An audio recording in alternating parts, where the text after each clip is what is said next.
So guys, yung minarkot ko na ano, ng langka, jackfruit kung sa English. Dalawa ito guys. Ito yung isa, hindi pa nagamot. Ito, mayroon ng gamot. Mayroon ng mga roots. Yan na, kita-kita ng roots. Yan. Minarkot ko yan. Bago ko siya binalo, 3 araw. Nilagyan ng lupa. I-try natin guys kung update ko lang kayo kung mabuhay. Update ko lang kayo guys. May ito din. Update ko lang kayo guys pag mabuhay ito. Merong limonsito din ako guys.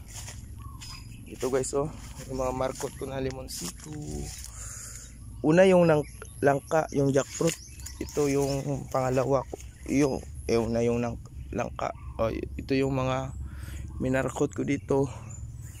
Meron na mga gamot. Meron na mga roots. Yan guys. Meron pa dyan sa kabila. Yan. Tatanim ko ito guys.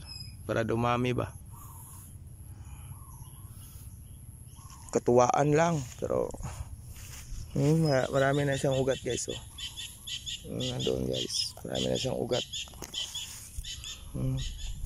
Ito pa isa. Marami ito guys. Nandoon pa ang iba sa kabilang mga puno. Itanim ko yan guys para dumami. I-try ko rin ito guys. Hindi lang grafting. Markutin ko ito. I-try ko ito. Next video siguro. Pag hindi na busy.